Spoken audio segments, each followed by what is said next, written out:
গুণকে প্রশাসনকে দৃষ্টি আকর্ষণ করতে চাইছি।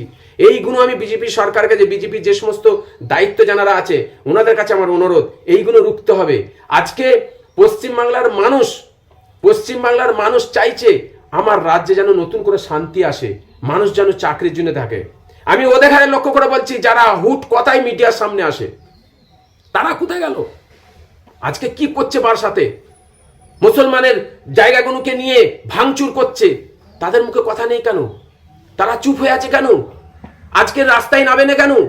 হুট কথায় কলকাতায় মিডিয়ার সামনে, হুট কথা মিডিয়ায় যেখানে এসে মিডিয়ার সামনে বলতে শুরু করে দেয়। আজকে এই করে সে গেল কোথায় বার্তা গেল?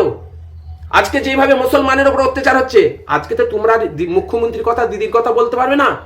আজকে তো তোমরা পা চাটা বলতে পারবে না? আজকে তোমরা কোথায় গেল? তোমাদের কথা কোথায় গেল? আজকে এই শান্তিটা গেল কোথা? কেন অশান্তি হচ্ছে? কেন তোমাদের মুখে কথা নেই? কেন তোমরা কথা বলোনি? আজকে আপনার প্রত্যেকটা জায়গায় আপনি দেখুন, প্রত্যেকটা জায়গায় দেখুন আজকে কিভাবে বিভিন্ন নাম দিয়ে অত্যাচার করা হচ্ছে, নির্যাতন করা হচ্ছে।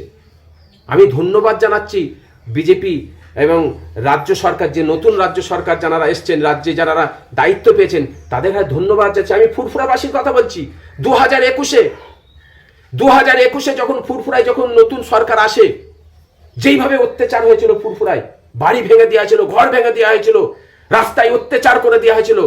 আমি তো প্রশান্তজিৎ বাগকে ধন্যবাদ জানাচ্ছি, তিনি নতুন বিজেপি আমাদের অভিভাবক হয়ে এসেছেন, তাকে ধন্যবাদ জানাচ্ছি। তিনি যে বার্তাটা দিয়েছিলেন যে একটা ফুরফুরাবাসী থেকে শুরু করে কোনো মসজিদ মন্দির, কোনো ধর্মস্থান, কোনো আপনার পার্টি অফিসে কোনোভাবে আঘাত না হয়, একটা কোনো আঘাত হয়নি।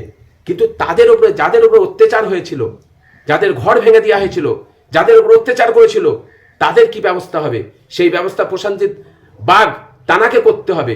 এবং মানুষের, ফুরফুরাবাসী, আপনি জানেন না উন্নয়নের নাম দিয়ে কিভাবে লুটপাট হয়েছিল। তাই আমি প্রশান্তজিৎ বাগকে অনুরোধ করব যেন ফুরফুরা শরীফ, এইটা একটা সারা ভারতবর্ষের দ্বিতীয় বৃহত্তম তীর্থস্থান, এইটাকে যেন লক্ষ্য রাখে।